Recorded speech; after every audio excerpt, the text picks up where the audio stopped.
अलाउद्दीन खिलजी ने देवगिरी पर आक्रमण किया और देवगिरी के पहाड़ी के पीछे ही जो युद्ध का मैदान था, जब उसमें दोनों की सेनाएं आमने सामने खड़ी हुई, मतलब एक तरफ रामचंद्र देव जो यादव वंश का प्रतिनिधि है, दूसरी तरफ अलाउद्दीन खिलजी, ये सेना लगी। अब ये जाहिर सी बात थी कि देवगिरी पर आक्रमण ये इस देश के अहीरों की प्रतिष्ठा की बात थी और दिल्ली सल्तनत में पहली बार ऐसा हो रहा था कि कोई विंध्य पर्वत और ये पहाड़ियों को पार करके दक्षिण भारत में जाके आक्रमण कर रहा है। तो ये पहला प्रयत्न भी था। तो अहीरों की प्रतिष्ठा की बात थी और इस देश के यादव वंश की प्रतिष्ठा लगी हुई थी इस युद्ध में, और इसलिए रामचंद्र देव यादव वंशी जो शासक था उसके नेतृत्व में इसी देवगिरी के मैदान में जबरदस्त युद्ध हुआ। और कहते हैं कि उठा उठा के पटक पटक के तोड़े गए अलाउद्दीन खिलजी। इतना जबरदस्त युद्ध लड़ा कि देखते ही देखते अलाउद्दीन खिलजी की सेनाओं में अफरा तफरी मच गई। अगर युद्ध कुछ समय तक और उसी ढंग से चल जाता तो इतिहास कुछ और होता। लेकिन दुर्भाग्य क्या रहा कि इधर अचानक जैसे ही देवगिरी के शासक रामचंद्र देव की विजय का पताका लहराने ही वाला था कि तब तक जो इसने सैनिकों को पीछे छुपा के रखा था ना अलाउद्दीन ने, वो सैनिक भी तबड़क तबड़क तबड़क करते हुए युद्ध के मैदान में आने लगे। अब रामचंद्र देव को लगा कि कहीं ऐसा ना हो कि शाही सेना जो दिल्ली से चली थी वो आ गई हो, जो पहले ही अफवाह फैलाया था अलाउद्दीन खिलजी ने। अब कहीं अगर वो केंद्रीय सेना आ जाएगी तब तो तहस नहस हो जाएगा, पूरा राज्य नाश हो जाएगा। तो ऐसी स्थिति में दूरदृष्टि का परिचय देते हुए रामचंद्र देव से गलती हुई और इन्होंने सफेद का झंडा फहरा दिया कि अब हम करेंगे शांति, ठीक, शांति वार्ता करेंगे।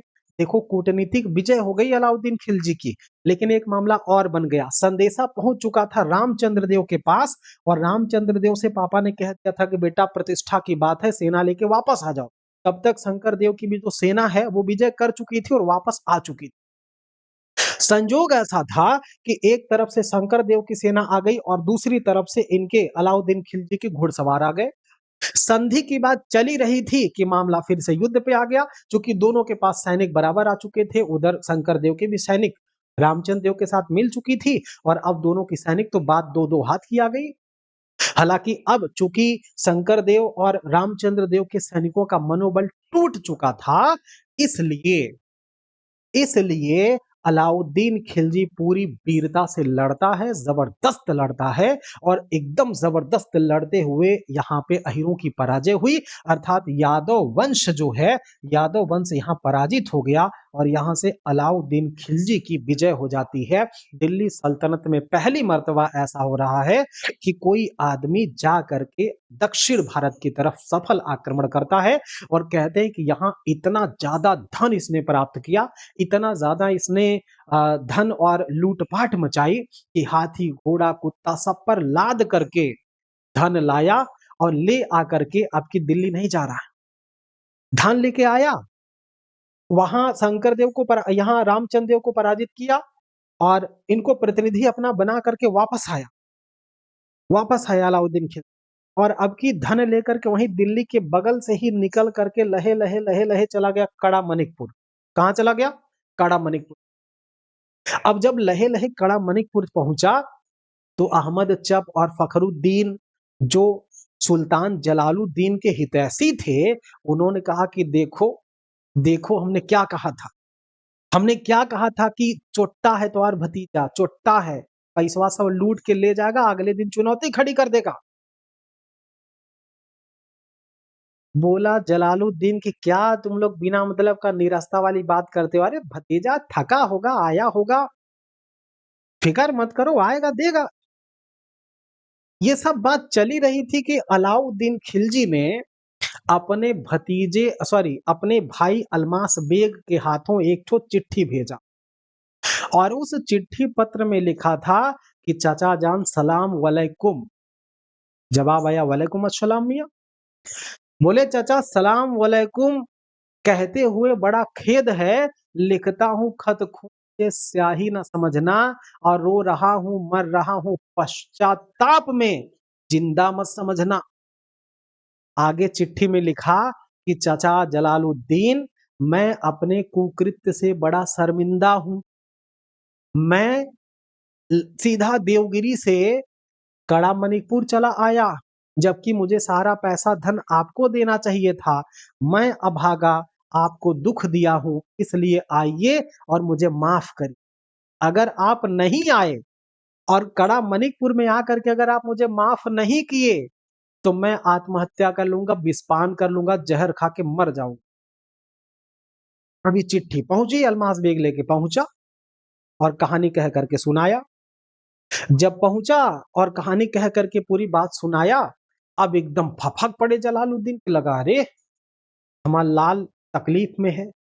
उठाए अपन हाथी घोड़ा। अच्छा बोला था कि कोनो सेना सिपाही मत ले आना, नहीं तो हम समझेंगे कि हमें दंड देने आ रहे हो। मैं बेचारा आत्महत्या कर लूंगा। चाचा बोले कोई नहीं चलेगा, हम अकेले चलेंगे। अहमद जब बोला फखरुद्दीन ने कहा एकदम सन के आदमी, कुछ भी कर सकता, उसके पास पैसा, उसके पास बल है, समझो जरा सा बात को। जलालुद्दीन को लगा कि यार तुम लोग फालतू आदमी, चलो ले लो कुछ सैनिक। तो कुछ सैनिकों को ले करके पहुंचे, कुछ सैनिकों को लेकर के पहुंचे, कुछ सैनिकों को लेकर के पहुंचे मियाँ। अब चूंकि जब आप कड़ा मणिपुर जाएंगे तो गंगा नदी पार करना पड़ता, गंगा नदी पार करना पड़ता है। जब ये पहुंचे और गंगा नदी पार कर ही रहे थे कि अल्मास बेग बोला चाचा एक काम करिए कि सैनिकों को इधर रोक दीजिए, नहीं तो अगर सुल्तान मान लीजिए अगर भाईजान देखेंगे कि आप हथियार के साथ आ रहे हैं, तो वो क्या करेगा, आत्महत्या न कर ले, कहीं मर न जाए। अब जब नाव पे सवार हुए गंगा नदी पार करने के लिए जलालू चाचा, तो खाली 4 ठो सैनिक ले गए, अंगरक्षक, जो शाही अंगरक्षक होते हैं, उन 4 को ले गए। अब 4 को जब ले जाते हैं, तो 4 को जब ले गए, तो ले जाकर के जब जैसे ये उतरा, तो जलालुद्दीन कड़ामनिकपुर में गंगा नदी पार करके उतरता है। और गंगा नदी जब पार करके उतरता है, तो जब ये निकलने के लिए अलाउद्दीन से मिलने के लिए पहुंचता है, तो कहते हैं कि सुल्तान अलाउद्दीन, मतलब अलाउद्दीन जो सूबेदार था, वो ऐसा ही झुक करके एकदम पैर पे गिर गया कि चाचा हमें माफ कर दो, चाचा चाचा हमें माफ कर दो, अब हमसे ऐसी गलती नहीं होगी।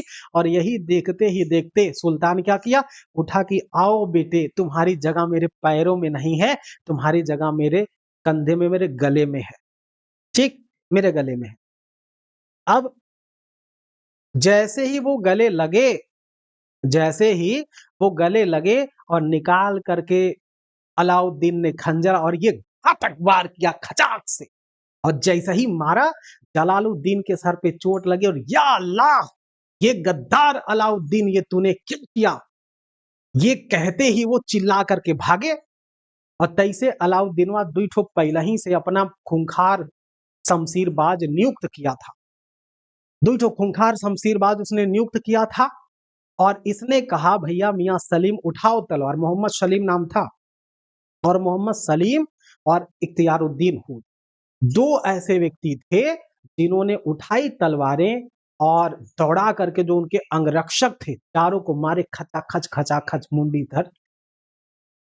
जलालुद्दीन निकाला तलवार, मारा खचाक से, मां चाचा जान की गर्दन या छटक गई नीचे, हल हल खून निकलने लगा। पूरा का पूरा मामला एकदम सन्नाटा, सैनिक गंगा उस पार, मामला खत्म हो गया। जलालुद्दीन मारे गए और अलाउद्दीन खिलजी वहीं पर कड़ा मनिकपुर में ही, अभी चचा जान की गर्दन से रक्त स्राव बही रहा था, कि वहीं पर अपने आप को सुल्तान घोषित कर दिया। और इस तरह से जलालू चचा का अंत हुआ 20 जुलाई 1296 में। 20 जुलाई 1296 में इनका अंत हुआ और मामला हुआ खत्म। इसीलिए कहते हैं बुलाती है मगर जाने का, बुलाती है मगर जाने का नहीं। तो अलाउद्दीन अब सुल्तान बन जाएंगे और इनके जो चचा जान है वो तो रुखसत हो लिए, कयामत के दिन तक हिसाब उनका होना बाकी था। तो इस तरह से जलालुद्दीन का अंत हुआ और अलाउद्दीन की गद्दी पक्की हो गई। अब मुझे बताइए पूरी बात समझ चुके हैं कि नहीं? तो फिर कुछ फैक्ट को नोट कराते हैं।